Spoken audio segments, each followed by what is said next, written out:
What is up, Critics? Welcome back to the series where I customize and review past DLC and OG vehicles that I never got the chance to because I didn't start making car customization videos till by late 2015.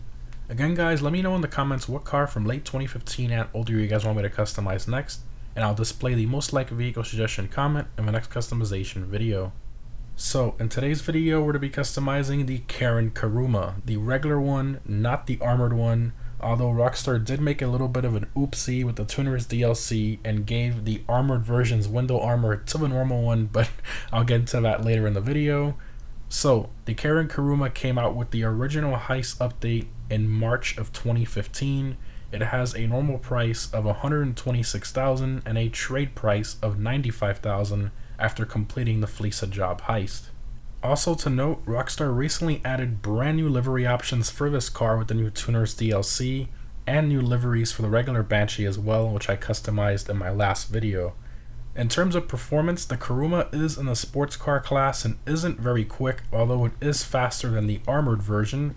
The regular one is around the pace of the regular Coquette and the Tropos, so it's not really that fast in comparison to a lot of the newer sports cars. However, I will mention that the Kuruma does have an off-road speed loss value of 0, meaning that it does not slow down when you drive on dirt or grass. It goes the same speed as if you were driving on a normal road, off-road, which is pretty amazing. Now, this isn't the only car that has that. There's a lot of other vehicles that benefit from that as well, but there aren't too many in the sports class specifically.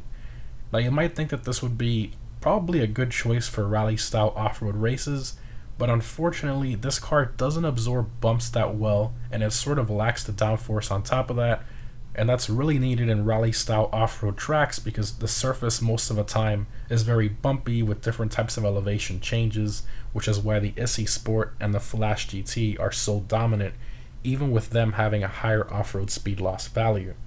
But anyways, the Karin Kuruma is primarily based on the Evo 10, and at the time I'm recording this, it was the last Evo generation, sadly discontinued in 2016, as Mitsubishi stated they wanted to focus on crossovers and electric cars. It is what it is, that's what the times are going towards.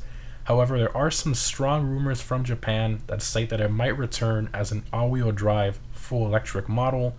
Not really something I would personally like, but hey, again, times are changing, that's the future, and unfortunately the era of our crazy performance gas vehicles is dying, is what it is. But anyways, let's go ahead and check out the customization of the infamous Kuruma. What she need then? Alright, we're gonna start off with the armor. Got brakes, we got bumpers, so you have body colored front splitter, secondary, and then carbon, so all the same splitter, just different color variations. I mean, it's pretty nice the way they did it. You can see it adds a nice portion to the corners of the bumpers, and then it adds a splitter underneath that. Now, the random hole in the middle is a bit strange looking, but it's not too bad. I guess we'll do the carbon for that. Engine, exhaust. Okay, rev it up a bit here to get rid of the smoke. So you have oval, you have race, which is pretty much titanium. Then you got chrome tip with a nice little edge they did there, very cool looking. I guess I'll do the titanium. Alright, we got lights, throw some xenons on there, why not? Alright, so the brand new liveries. So we have black single stripe, very nice looking, nice and simple, kind of goes with like the tail light area, looks really good. You get that same one in white. Then you have the classic rally side stripes, very different. Then you have the black thick race stripes with the side stripe on the bottom with kind of like the brake. That looks really cool. You got the same one in white. Then you have black double race stripes with the same side stripe. Same one in white. Then you have the paint drip. Very crazy looking livery, very different, that's for sure. I don't think I've ever seen another car that has a livery like this. I can't think of any others. I'm sure somebody will tell me in the comments, but with the paint dripping like this, I don't remember too many others that have this. We got Disruption Logistics, kind of race car rally liveries there. I'm alright. So I think we'll do the black single side stripes. I like this one a lot. Okay, plate. We got my rally plate on there already. I guess I'll throw a black background. Respray. I mean, this is more of a street build than a rally build, but whatever. I haven't made my Evo plate yet. So in terms of the color, I'm thinking of so most people would do like Torino red or something like that. I'm gonna do a regular red, which is a bit darker. Or should we do the formula red? No, I'll do the regular red, and then we'll do the pearlescent, Torino red pearlescent, which is gonna really brighten up that red. And it looks like a really bright candy red, especially when the sun hits it. You can see here, it looks really, really good. So we're gonna do that. A secondary color will be any of the options you choose, like the front splitter and all that. And then I think the roll cage is also secondary color, and then there's a secondary color for the stock spoiler too. So the secondary color is reserved for the modifications you choose. Emblem goes on the side of the door. Making decisions is Roll cage. So you have the roll cage option here. Oh, sorry, secondary color is currently black, so that's why the roll cage is black. And the roll cage and chassis upgrade gives you the red racing seats, which looks very, very cool. Definitely gonna do that. Side skirts. You have all the different side skirts here. All the different ones there. This one's a bit more aggressive, and then this one's a bit more simple, the slick skirt, which I like this one a bit more, so we'll do that. And carbon, spoiler upgrade, so you have secondary color, which our secondary color is currently black. The only thing that's annoying is that the pearlescent transfers over. In our case, our pearlescent's Torino red, and it transfers to the black, and that just looks awful. It looks like wine red or something. It looks very weird. But anyways, you have carbon wing, color-coded wing, carbon type 2, and then a giant bench seat carbon spoiler. So personally, I like the stock spoiler the most. I wish they would have had carbon stock, and unfortunately, this is the issue with a lot of these older cars. Well, it still exists. If you prefer a stock spoiler, then you have the issue where you don't get the traction benefit. You can see the traction benefit going up simply from us choosing any spoiler upgrade, and in this case that's paint. So it's a bit annoying. For example, if we want to keep our stock red spoiler, we lose the traction benefit. Kind of annoying, but it is what it is. Okay, suspension, that there, they would do slam it, yeah. Transmission, turbo. Alright, so wheels, I'm gonna go to the street category, and we're gonna throw on here, where is it? It's the V4 or the V3? Yeah, wait a minute. Oh, here it is, the organic type 2s. I was getting confused for a second. We're gonna throw the organic type 2s on here. A nice deep dish it has there, looks really good. And in terms of wheel color, we're gonna go with, where is it? We're gonna go bronze. And then in terms of the windows, I think we'll black it out. That looks crazy blacked out, or we'll do that. And that's all the options there. So, nothing too crazy. It is, an older vehicle, 2015, so you really can't expect much. All right, let's take it for a drive, exit to ground.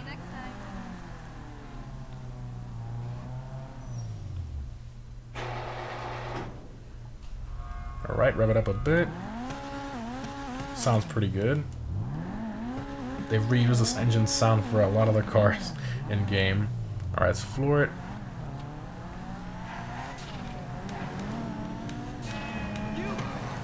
Oh man, the memories of driving this thing in the Pacific Standard Heist. People used to do the glitch and put the armored version in the apartment and all that. Fun times.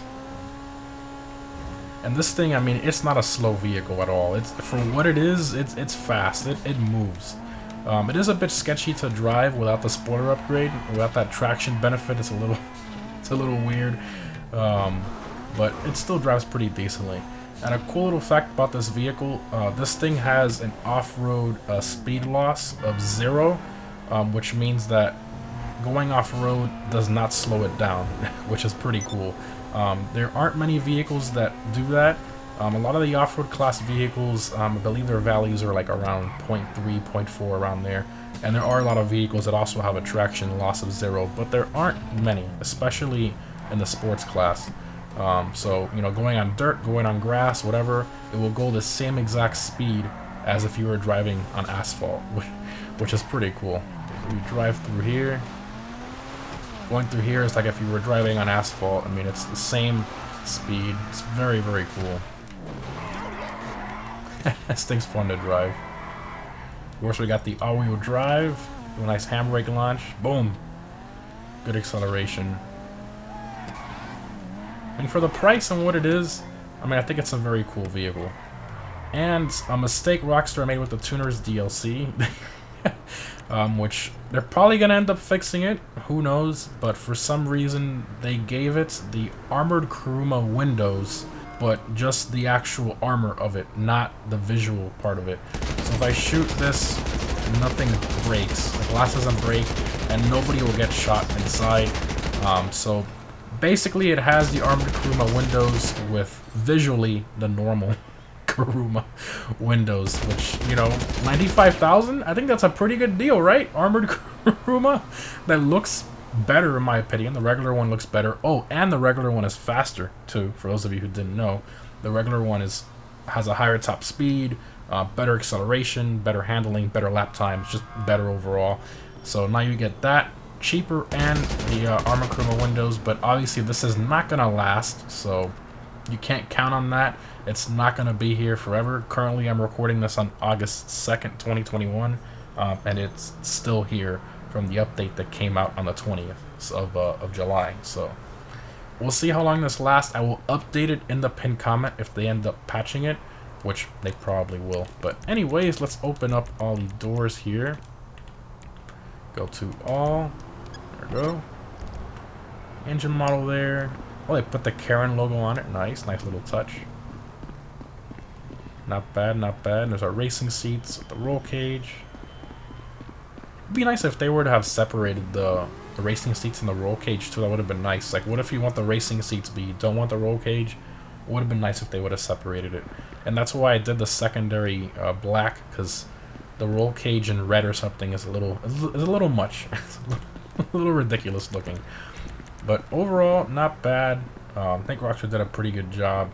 The customization is a bit yikes for it being a 2015 vehicle, but obviously this thing came along with the Heists update, which I'm sure car customization was not their primary focus for that update. They took a long time to make that update, and you know, just with the Armored Kuruma, which is the main focus for the Fleeca job, they just threw in the regular one on top of that to give us something else to, you know, buy and customize.